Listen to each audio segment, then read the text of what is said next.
अस्सलाम वालेकुम, मेरा नाम जाबिर है। हमारी फील्ड में या बाकी किसी भी और फील्ड में जब आप कस्टमर का सामना नहीं करते या मुश्किलात का सामना नहीं करते तो आप बहुत बड़ी मुसीबत में फंस जाते हैं। और जब मुश्किलात का सामना करते हैं या कस्टमर का सामना करते हैं तो आप किस तरह बहुत बड़ी बड़ी परेशानियों से बच जाते हैं, ये मैं आज आपको बताऊँगा। अच्छा, अक्सर क्या होता है कि आप किसी के घर में गए हैं कुछ रिपेयर करने के लिए, एसी रिपेयर करने के लिए गए हैं फ़र्ज़ करें। अच्छा, आपको बहुत मुश्किलात के बाद आप वो रिपेयर कर लेते हैं। रिपेयर करने के बाद आप पैसे लेते हैं, वापस आ जाते हैं। वापस आने के बाद कस्टमर अगले दिन दोबारा मैसेज करता है कि भाई मेरा वही मसला दोबारा आ गया है, तो आप दोबारा आओ। आप दोबारा वहाँ पे जाते हो, अच्छी खासी मेहनत करते हो, कोशिश करते हो नए तरीक़ों से। करने के बाद आप मुतमईन हो जाते हो कि हो गया, आप वापस चले जाते हो। अक्सर इसी तरह 2-3 दफ़ा कस्टमर आपको बुलाता है, वो मसला हल नहीं होता।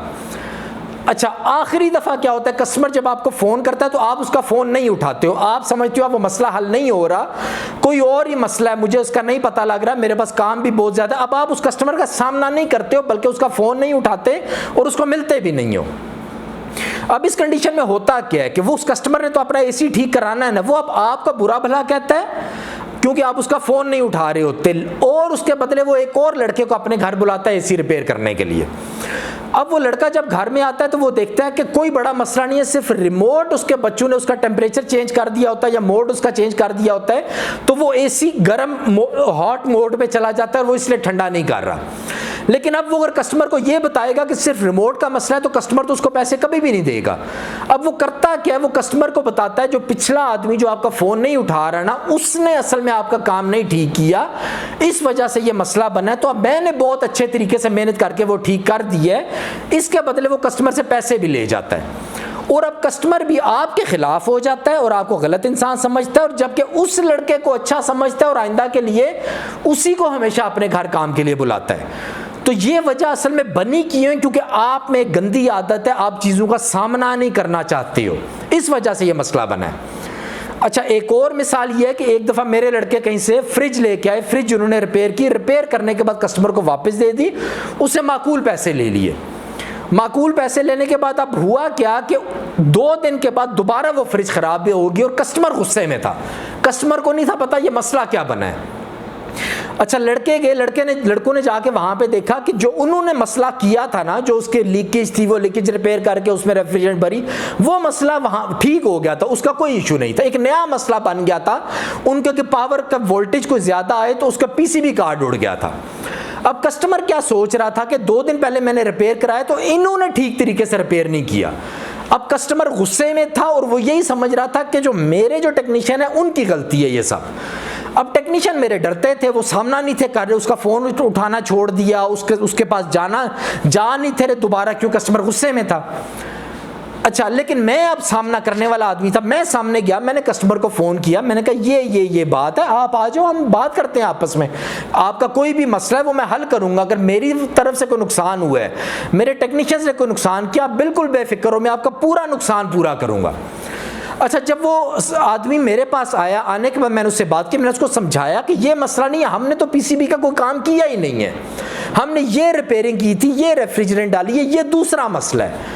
लेकिन अब कस्टमर थोड़ा सा मुतमईन हो रहा था, लेकिन थोड़ा सा मुतमईन नहीं हो रहा। अब कस्टमर ने क्या किया, वो कंपनी जो उस रेफ्रिजरेंट की कंपनी था, उस कंपनी को उसने फ़ोन कर दिया कि आप आके हमारा फ्रिज चेक करो। और मैंने भी उसको कस्टमर को यही बोला कि आप 2, 4, 5 टेक्नीशियंस बुला लो, उनसे बुला के कंफर्म कर लो कि ये हमारी गलती है या नहीं। अगर हमारी गलती हुई तो हम पूरे आपके फ्रिज के पूरे पैसे आपको देंगे।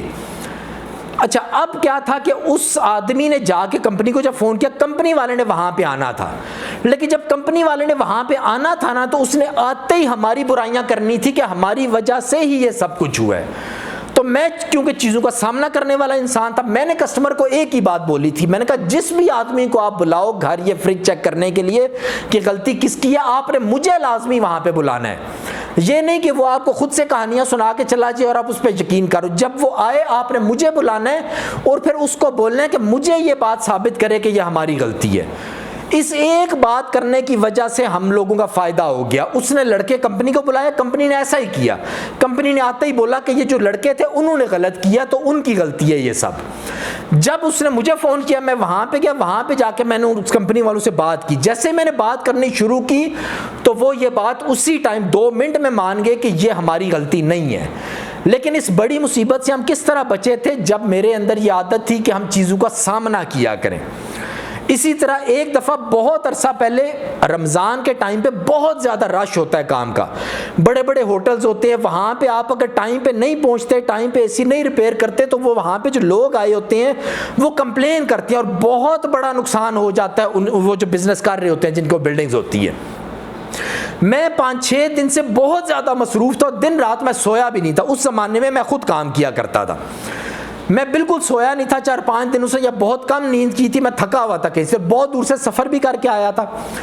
अब एक बिल्डिंग वाला जो मेरा कस्टमर था वो मुझे फ़ोन पे फ़ोन कर रहा है, मुझे बोलता है जाबिर जल्दी आओ, ये मसला है, वो मसला है। अच्छा, मैं उसकी तरफ नहीं था जा रहा, वो 2-3 दिन से मुझे इस तरह फ़ोन कर रहा था। अच्छा, मैं घर आ गया, घर आने के बाद मैं मोबाइल बंद करके मैंने सोचा कुछ भी नहीं मैं अब कर सकता, मैं बंद करके सिर्फ सोऊंगा, मैं कस्टमर की कोई परवाह नहीं करूँगा, क्योंकि मेरी हालत ही बिल्कुल बुरी थी। अब मेरे साथ एक मेरे से सीनियर आदमी था, मेरा भाई था बड़ा, उसने मुझे ये मशवरा दिया, उसने कहा हमेशा चीज़ों का सामना किया करो, आप जाओ वहाँ पे, जाने के बाद उससे बात करके आगे टाइम लेके वापस आ जाना, कोई मुश्किल काम नहीं करना, वो जो बड़ा काम है वो रात को कर लेना, अपनी नींद पूरी करना। इसके बाद मैंने उसकी बात पे अमल किया, ना चाहते हुए भी, हिम्मत ना होते भी मैंने गाड़ी को सलफ मारा, मैं उनके होटल में चला गया। वहाँ पे जाके मैंने उनको बोला, क्या मैं सोच रहा था कि वो बहुत गुस्से में होंगे, बड़ा मुझे बुरा भला कहेंगे। मैं जब वहाँ पे जैसे ही पहुँचा, उन्होंने मुझे बोला कि जाबिर वो जो बड़ा काम है ना, जो होटल का करना है, वो हमें आगे टाइम मिल गया, वो आपके पास 2 दिन है, आपको जब भी टाइम मिले वो करना, लेकिन फ़िलहाल मसला ये है कि हमारा जो मेन जो आदमी है ना जिसका ये होटल है, उसके रूम का जो AC है वो ख़राब हो गया। अब मैंने उसी टाइम जाके देखा, वहाँ पे उसका कैपेसिटर ख़राब था, कैपेसिटर मैंने चेंज किया और मैं वापस आ गया। ना उन्होंने को मुझे बुरा कहा, ना मैंने कुछ बुरा किया, सब मेरा सिस्टम मसला उसी टाइम वहाँ पे हल हो गया। लेकिन जाने से पहले मैं क्या सोच रहा था, बहुत बड़ा मसला ये सोच रहा था। तो इस तरीके से जब भी आप चीज़ों का सामना करते हैं, सामना करने से आपके बहुत बहुत बड़े मसले हल हो जाते हैं। और दूसरी बात, ये जितनी भी बातें मैं आपको यहाँ कहानियाँ सुनाता हूँ ना, इसका मकसद ये नहीं होता मैं अपनी कोई पब्लिसिटी करना चाहता हूँ, लोगों को बताना चाहता हूँ।